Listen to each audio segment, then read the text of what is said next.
La otra cara del juego, salud mental en el fútbol. Detrás del brillo de los estadios, los goles y la fama, hay jóvenes que enfrentan una enorme presión, decisiones de vida en poco tiempo y carreras que, aunque parecen largas, muchas veces duran solo unos años. ¿Cómo impacta eso en la salud emocional? ¿Qué pasa cuando un jugador no está bien? ¿Cómo es acompañado? Hoy nos acompañan dos voces que nos ayudarán a entender la realidad desde diferentes ángulos. Los invitamos a quedarse con nosotros para reflexionar, aprender y sobre todo, escuchar con atención lo que muchas veces no se dice, pero también forma parte del juego. Hola, bienvenidos. Hoy vamos a hablar de la salud mental en el fútbol. Para eso tenemos de invitados a María Teresa Pereira, bienvenida. Hola.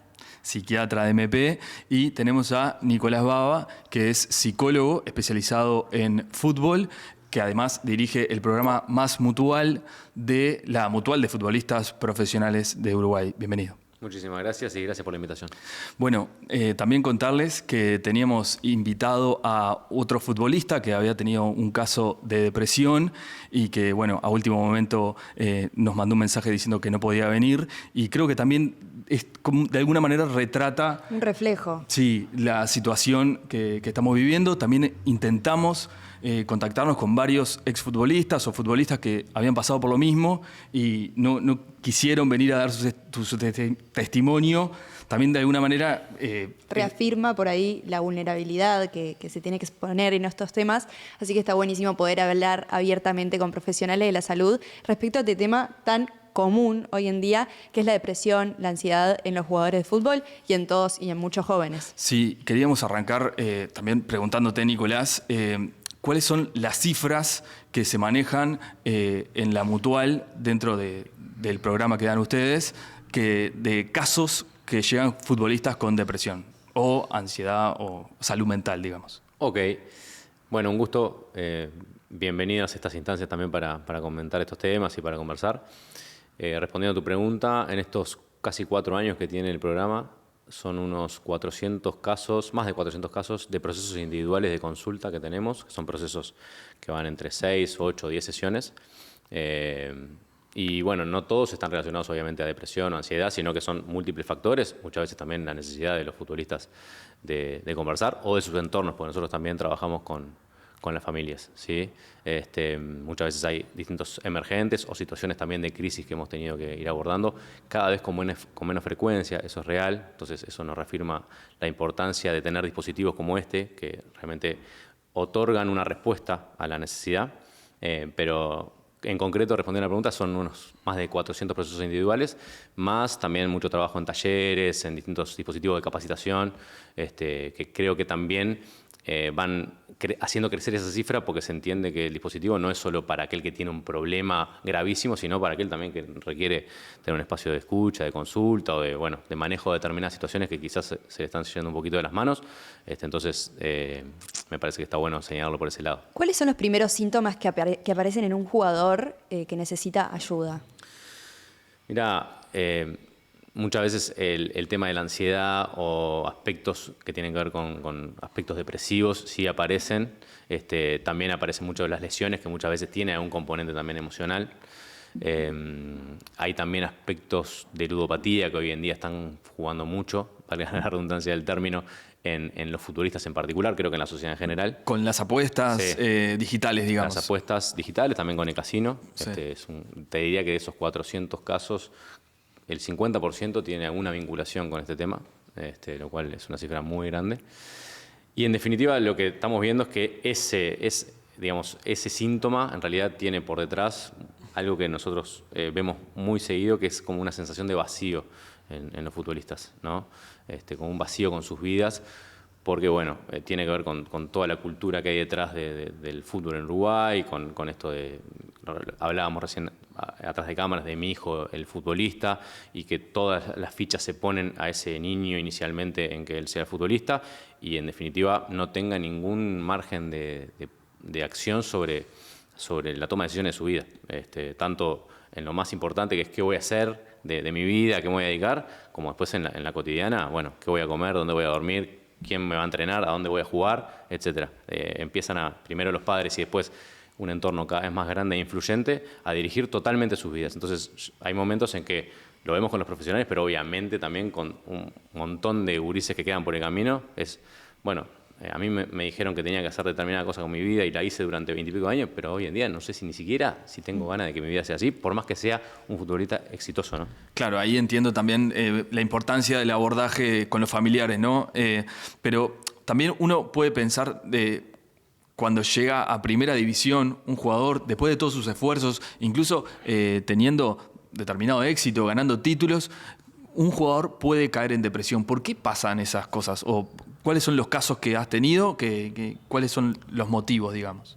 Bueno, creo que un poco que ver con esto tiene. También es un deporte que como muy adrenalínico, ¿no? En el sentido, el deporte en sí y también todo lo que lo rodea, ¿no? Entonces, realmente a nivel, quizás ahora Teresa lo puede ampliar un poquito más con su conocimiento, pero a nivel químico también en el cerebro, tanta bomba, digamos, química de dopamina, de adrenalina, cuando baja, el cuerpo de alguna manera lo necesita. Ahí también. Está ese vacío que decís vos también. Exactamente, los medios de comunicación, ¿no? Entrar al estadio, que todo el mundo te aplauda. Y bueno, cuando se empieza a manejar también la etapa del retiro, es una etapa muy importante, es como un duelo que tienen que hacer los futbolistas, porque ellos, hay como una identidad también, como toda su vida fueron criados para ser futbolistas, está eso de que yo soy futbolista, por más que se retire, sí. Ellos son futbolistas, antes que otra cosa. Los casos que llegan a tu consultorio, ¿crees que hay una razón para en particular donde las personas empiezan a enfrentar la depresión o es algo que como de a poquito, digamos? O sea, ¿hay una razón? Bueno, la depresión es un amplio espectro. O sea, decir depresión es decir una generalidad. En esa amplia bolsa hay desde cuadros más leves, más comprensibles, nosotros decimos reactivos, puede ser una lesión, por ejemplo. Si a mí me preguntás qué es lo más cercano que he visto a problemas en deportistas, son deportistas lesionados que no pueden jugar y de alguna manera quedan como paralizados, quedan haciendo un duelo, ¿verdad? Entonces, te estaba contestando a ti, en ese amplio espectro hay depresiones graves, que son realmente una enfermedad, y hay otras que tienen que ver más con una reacción. En las dos pueden existir factores desencadenantes. Quizás, generalmente, se encuentra más fácilmente en la depresión más leve, más reactiva, pero no quiere decir que un cuadro gravísimo, que nosotros le llamamos la melancolía, que es la depresión más grave, con ideas de suicidio, a veces también puede haber un factor desencadenante. Bueno, toda la gama de las angustias humanas, desde las dificultades de pareja, el miedo al abandono, el temor al futuro, es muy amplio y por eso es un trastorno que lo vemos tan frecuentemente. ¿Y crees ¿no? que la exigencia de los deportistas tiene que ver también con esto? Todo lo que tiene que ver con el estrés está en esa parte del espectro que yo les decía, que es como el más comprensible, el que podemos llamar depresión menor, pero no por ello menos atendible. Sí, ahí también es como está la imagen del futbolista, ¿no? Que siempre fuerte, como que nunca flaquea, ¿no? Y ¿cómo vive eso el futbolista cuando le termina pasando esto que explicaba Teresa? Sí, eso es un temón. Creo que por eso también ha tenido cierto éxito nuestro programa, porque es como por fuera de la dinámica de los clubes. Es complejo, incluso pasa en las empresas también, expresar este tipo de cosas a la interna de tu espacio de trabajo. Primero por mucho tabú, por vergüenza, lo que fuera, pero después también por ciertos temores más reales, que está bien, las empresas por momentos o los clubes te pueden bancar un poquito si vos estás mal, pero si realmente no estás pudiendo cumplir con tu tarea... No me servís para afuera. O no sé si para afuera, pero por lo menos no vas a jugar si sos Claro. futbolista, ¿no? Y el futbolista lo que quiere es jugar. Entonces, ¿hasta dónde cuento yo, hasta dónde me expongo mi situación dentro de la interna del club? Entonces, este dispositivo que tenemos como por fuera les permite ir trabajando estas cosas, pero sin exponerse en la interna de su club.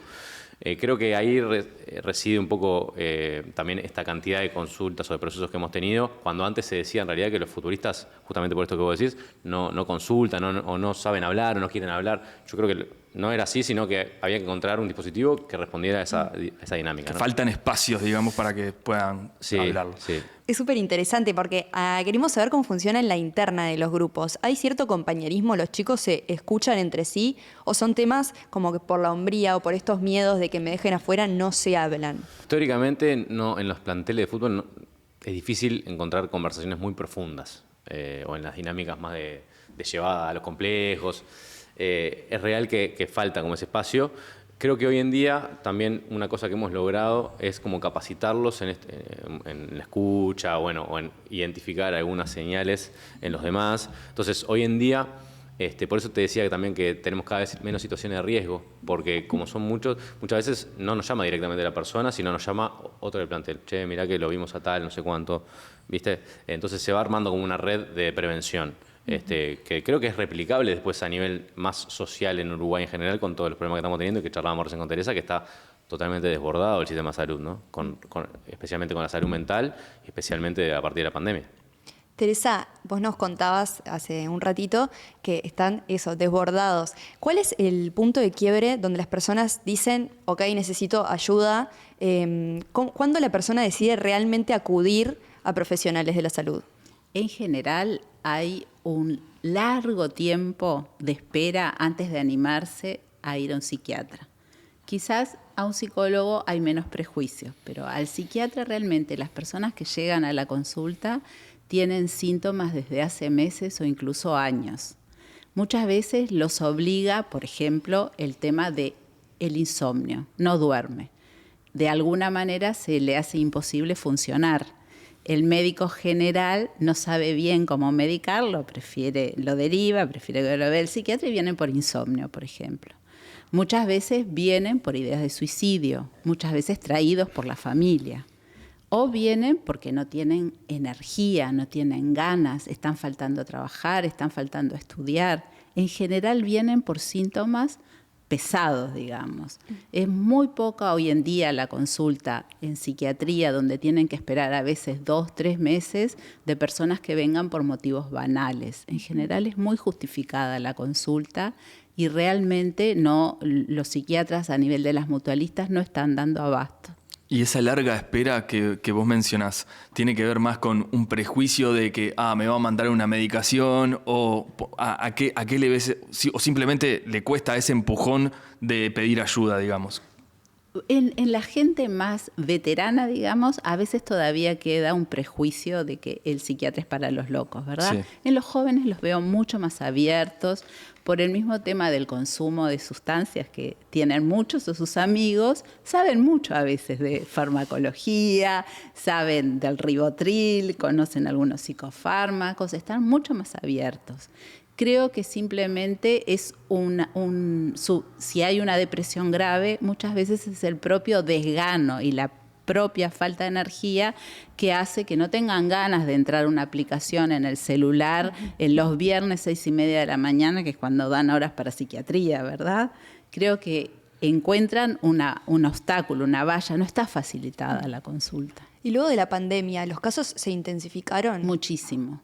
Hasta la pandemia, en las 2 mutualistas grandes que yo trabajo, los psiquiatras daban abasto. Luego de la pandemia se contrataron nuevos psiquiatras y tampoco dan abasto los nuevos, no solo los viejos. O sea que realmente hubo un aumento de las consultas psiquiátricas, que también es lo que dicen en este momento las organizaciones mundiales de salud mental, que hablan de un importante aumento de la depresión en estas últimas décadas. No sabemos si tiene que ver con la pandemia o si tiene que ver con otros eventos a nivel mundial que nos preocupan a todos.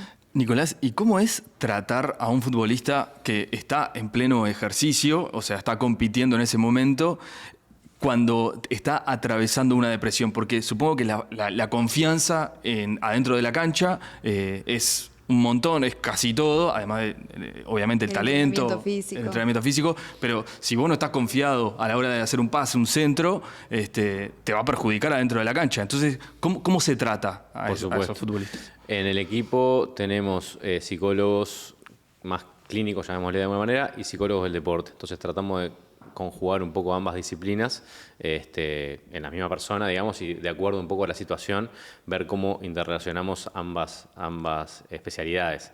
Pero sí, es tal cual lo que decís. Si la persona no está bien, difícilmente dentro de la cancha tenga un rendimiento importante. Honestamente, es lo que a mí menos me preocupa, pero entiendo que a los futbolistas muchas veces cuando vienen con ese motivo de consulta. Pero bueno, tratamos de trabajar en equipo con herramientas ya te digo, de todas las distintas especialidades que tenemos y los distintos integrantes, que es un equipo que tenemos que está muy bueno.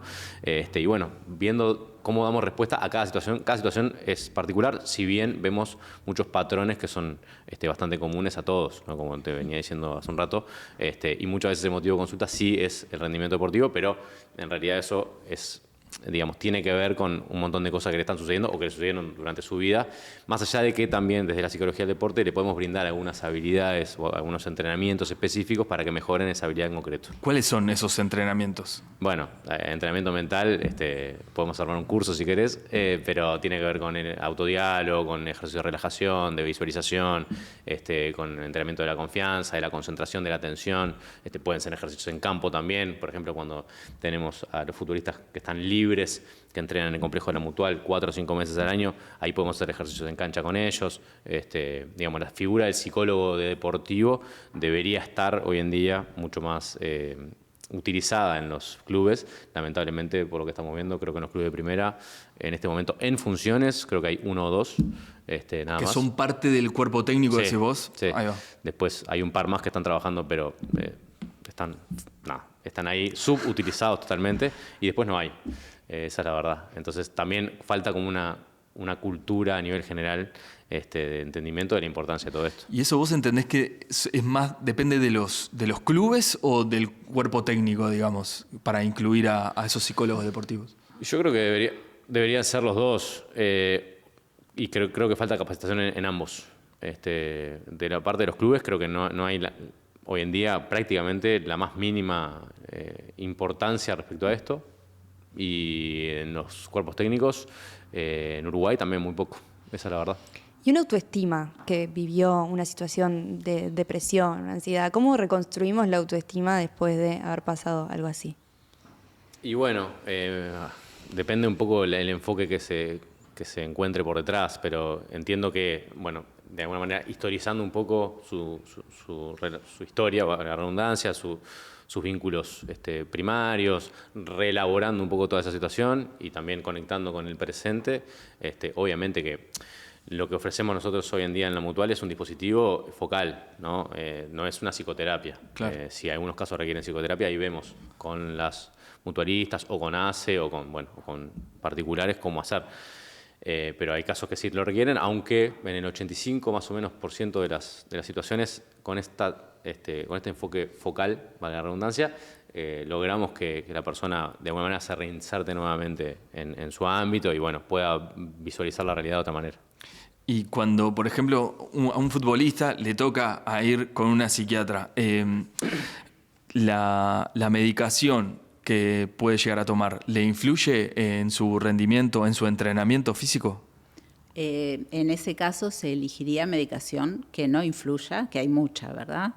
Hay realmente hoy en día los psicofármacos, sobre todo los antidepresivos, son medicamentos muy seguros que no actúan a nivel de lo motor, o sea que no va a tener dificultades en su rendimiento, todo lo contrario. Si está con falta de energía o si no duerme bien, va a mejorar su rendimiento tomando un antidepresivo adecuado. Durmiendo 8 horas claro, y estando descansado para entrenar. ¿Y Teresa, hay un componente genético? ¿En la depresión? Sí, en la depresión. En algunos tipos de depresión, sí. Sobre todo en las depresiones más graves. No quiero aburrirlos con una clase de psiquiatría, por supuesto, pero, por ejemplo, tenemos a grandes rasgos una depresión unipolar y una depresión bipolar. La depresión bipolar tiene que ver con el trastorno bipolar El trastorno bipolar son personas que tienen periodos de euforia y periodos de bajón. En el trastorno bipolar el factor genético tiene mucho peso, es muy importante y habitualmente reconstruyendo el árbol genealógico podés encontrar familiares que también han tenido un trastorno bipolar. Es más, si vos me decís estoy deprimida pero mi mamá tiene un trastorno bipolar, eso ya a mí me va a llamar la atención en el sentido de qué medicación usar y si voy a usar un antidepresivo va a ser con mucho cuidado.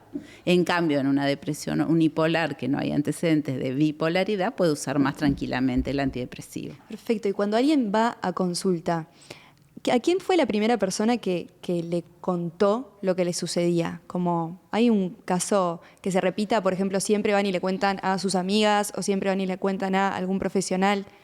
Depende de los rasgos de personalidad de cada uno. Las personas que son más introvertidas, más tímidas, vienen solos, por su cuenta, en secreto, nadie sabe. Y las personas que son más extrovertidas, más comunicativas, por ahí le cuentan, sí, a algún familiar de confianza, a su pareja, a algunos amigos. Muchas veces vienen solos, muchas veces vienen, te dicen, ay, ¿puedo entrar con mi marido? ¿Puedo entrar con mi esposa? Es algo muy frecuente. ¿Y hay situaciones en las que tenés que acudir a la familia o es simplemente vos y el jugador teniéndose en cuenta? Se ve en cada caso en particular. Trabajamos en general con el dispositivo con los futbolistas y con las familias cuando ellos los demandan. O sea, cuando la familia demanda atención, trabajamos con la familia también. O también, bueno, han habido casos graves que han ameritado intervenir con la familia de facto, digamos, ¿no? Pero han sido los menos, la verdad. Tuvimos la situación hace poco de Matías Acuña, que lamentablemente se suicidó en Ecuador. Y bueno, hemos abordado ahí un poco con la familia. Y después no hemos tenido que lamentar casos de suicidio en estos 4 años, salvo un muchacho hace un par de años de la Divisional C, que no tuvimos la posibilidad de que trabaje con nosotros. Pero bueno. Porque solo aborda la futbolistas profesionales y la C no es profesional. Igual trabajamos con la C, trabajamos con la D, trabajamos con el fútbol femenino, por más que ninguno de ellos son profesionales. Incluso hemos trabajado con algún muchacho de formativas, también con algún exfutbolista. Es decir, si tenemos la posibilidad trabajamos, por más que obviamente que el dispositivo lo tenemos totalmente colapsado también, ¿no? Para decirle a la audiencia, como cuáles son algunos síntomas que hay que tener cuidado. Por ejemplo, si me cuesta levantarme demasiado seguido, ¿cuál es el tiempo normal de estar triste y cuál es un tiempo que ya preocupa, digamos? Para un diagnóstico de depresión, los manuales diagnósticos exigen 15 días corridos de síntomas que tienen que ver con un estado de ánimo bajo y con una pérdida del placer en las actividades que antes nos daban placer. Y después hay una cantidad de síntomas que teniendo 5 de esos síntomas, es un criterio categorial, se llama, se puede diagnosticar depresión. Pero en la vida cotidiana, si lo encontrás, sobre todo cambiado, triste, desganado, sin energía, si no duerme, si le cambió el apetito en más o en menos, todo eso que habla de algo que le está pasando en el cuerpo, eso es una depresión más grave, ¿verdad? Claro, en los futbolistas supongo que es la falta de ganas de ir a entrenar, por ejemplo, o cuáles son los síntomas en los futbolistas. También, como decía Teresa, los cambios, ¿no? Claro. Muchas veces tenés una persona que es muy para arriba y está muy para abajo, o al revés, alguien que es muy para abajo lo ves como particularmente eufórico, o que cambia su forma de vestirse, o siempre llega temprano y está empezando a llegar tarde, o siempre llega tarde y llega muy puntual. Como esos cambios, estar atentos. Esa es una de las primeras cosas que le decimos a los muchachos, ¿no? Si hay cambios muy importantes, algo probablemente pase. Y después está, bueno, también lo que tiene que ver con el uso de sustancias, que en los futbolistas no se da tanto, pero sí tenemos, como les decía, bueno, hoy en día el uso de las redes sociales es impresionante, de los celulares, y también el tema de las apuestas deportivas, o las apuestas en general, también son un índice de que por detrás puede haber algo, y la persona, en ese caso, no lo ves, no le está afectando necesariamente la presentación corporal, entonces es bastante difícil de trabajar. ¿Y cómo nos podemos acercar a un caso así? Porque me imagino que hay ciertas personas o que no quieren investigar mucho en sus adentros o que no quieren hablar aún. ¿Cómo te acercás a esa persona o al jugador? ¿Le decís, che, vamos a charlar, le venís con otra cosa o vas directo al punto? ¿Cómo puede ser un buen acercamiento? Siempre desde el cariño, ¿no? Si es alguien que vos le tenés cariño, vas a tratar, sí, de charlar, de preguntarle, ¿te pasa algo? ¿Querés hablar con un profesional? ¿Estás durmiendo? ¿Querés que te prepare algo de comer? Vi que no comiste. Me parece que hay, desde eso, desde el amor, uno se puede ingeniar, ¿verdad? Uh-huh. Y una cosa que también me parece importante decir es que si se sospecha que hay ideas de suicidio, está bueno hablar del tema, que no sea un tema tabú, porque eso sí hay evidencia firme de que no es que por hablar uno le puede inculcar a alguien la idea de que la vida no vale la pena. Uh-huh. Eso se siente o no se siente, exacto, ¿verdad? Y preguntar y hablar de eso puede ser una ayuda muy grande, ¿no? Y para completar eso, nosotros usamos mucho esto de la repregunta. En general creo que todos, pero los futuristas en particular, mucho de ¿cómo estás? ¿Cómo andás? Bien, bien. ¿Qué hay? Y como que la repregunta habitualmente habilita una ahí te cuenta ahí sincera, de verdad, sí, ¿no? Y te quería preguntar también por las nuevas generaciones. ¿Vos sentís que ellos hablan más o se mantiene más o menos lo tabú? Exacto. No hemos todavía actuado demasiado con formativas y algunos talleres. Lo que sí estamos trabajando con todos los coordinadores de formativas y lo que nos expresan es una gran preocupación. O sea, como que se les quemaron los papeles, básicamente. Y creo que nos pasa un poco a todos. Hay muchas dinámicas que avanzan a ritmos que no estamos pudiendo de alguna manera absorber. Entonces tenemos que ver en conjunto cómo hacer para trabajar con las nuevas generaciones que obviamente están en otra película, claramente, y no estamos pudiendo conectar muchas veces, ¿no? Nos pasa también a los que tenemos hijos a veces, y tenemos que, encontrar la manera de poder conectar, que no son las mismas que hace 10 años capaz. También se tratan como si fuésemos cosas separadas, ¿no? En un lugar la mente, en otro lugar el cuerpo y en otro lugar lo que hacemos, como cada vez se tienen que trabajar más juntas, de forma más integral estas áreas, ¿no? ¿Hay algún plan a futuro o alguna esperanza? en lo que esperanza, ¿no? Se está planificando. En lo que tiene que ver con el fútbol, que es un poco lo que me concierne, tenemos este programa que es más mutual, que atiende a los profesionales, por más que abarca un poco. Y anexos. Pero analizando la situación y viendo un poco lo que veníamos hablando, de que todo esto tiene que ver, además de un tema social, también con una cultura especial que tiene el fútbol, que a su vez tiene tremendo potencial, porque lo que vemos es que es una herramienta alucinante para generar un montón de cosas, pero que hoy en día, desde nuestro punto de vista, está mal enfocado. Entonces estamos generando todo un programa para trabajar con las divisiones formativas, por un lado, que son unos 5.000 muchachos, y después otro que ya hicimos un piloto también para trabajar desde el fútbol infantil, que son unos 60.000 niños. Y ahí tenemos un impacto sobre 300.000 personas, en definitiva. Eso es un poco como las tres grandes áreas que queremos, ojalá, algún día terminar de abordar. Por ahora, ya con la primera estamos bien, pero bueno, esperamos poder bajar, porque si no es como que siempre estamos trabajando sobre el problema y nunca sobre la prevención. Eso es un poco lo que vemos. Claro. Y Teresa, ¿cómo son algunas cosas que pueden hacer las personas que ya hace tiempo se están medicando, quieren reinsertarse? Como, ¿qué se les recomienda? ¿Como naturaleza, vida social? ¿Hay algo que pueda ayudar como a alivianar estos síntomas? Sabemos que el ejercicio físico es algo que aumenta la neurogénesis cerebral y que sería como una manera de mejorar el estado de ánimo y otras cosas, ¿verdad? Entonces, una vez que la persona está mejor, porque cuando está en la cama tirado sin ganas de nada, no, pero en la medida en que empieza a mejorar y que se puede empezar a hacer una disminución de la medicación, buscar alternativas, todo lo que es actividad recreativa.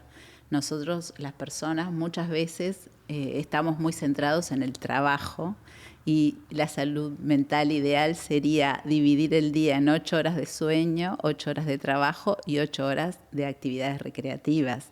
Lo hacemos muy poco eso, ¿verdad? Pero que la persona pueda disfrutar. El disfrute es necesario como la comida, como el agua. Y si no encontramos disfrute, la vida se transforma en algo amargo. Pero a veces encontrar ese disfrute implica cambiar un montón de aspectos de nuestra vida, porque por ahí no estás disfrutando el trabajo, no estás disfrutando tu pareja, como hay ciertas decisiones muy importantes que a veces en ese estado son difíciles de tomar, ¿no? Claro. Por eso yo te hablaba primero si es una depresión grave, es muy importante el tratamiento farmacológico, la psicoterapia y después hacer un cambio de vida. Claro que en el caso de los futbolistas también tienen el momento de entrenamiento y después tienen mucho tiempo libre, ¿no? ¿Eso puede condicionar negativamente? Sí, totalmente.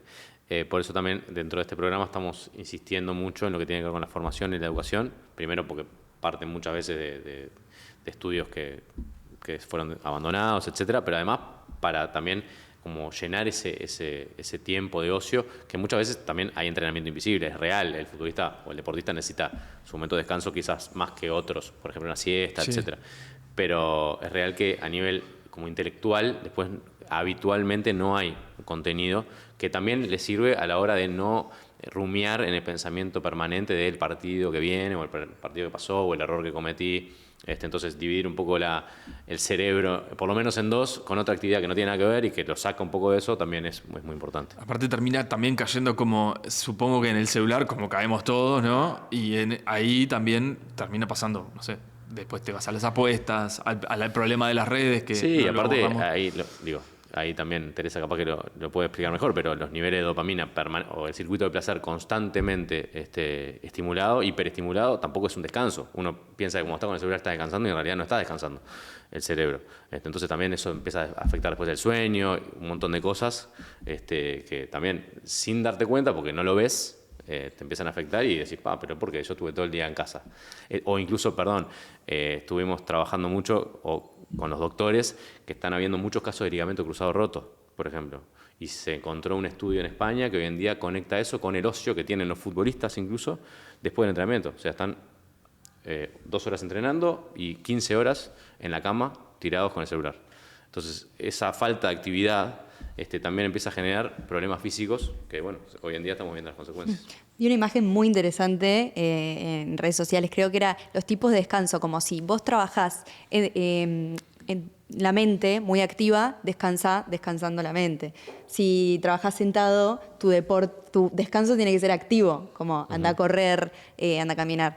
Entonces, qué interesante, ¿no? Que a veces asociamos el descanso con estar tirados y en realidad una persona que siempre está trabajando sentada necesita un descanso activo y necesita como proponerse otra cosa a lo largo del día, sino como que aparece ese burnout, ¿no? Hoy en día se habla mucho de como estar quemado. ¿Qué significa estar quemado y por qué se asemeja como a la depresión por ahí? A nivel profesional, el estar quemado implica dejar de disfrutar tu trabajo, que a veces pasa por la alta demanda. Si vos estás saturado, si no tenés ganas de escuchar a alguien, si te aburre lo que te cuenta la persona porque lo escuchaste 40 veces en el día porque viste 40 pacientes, y supongo que pasará lo mismo en la cirugía y en todas las especialidades médicas, ¿verdad?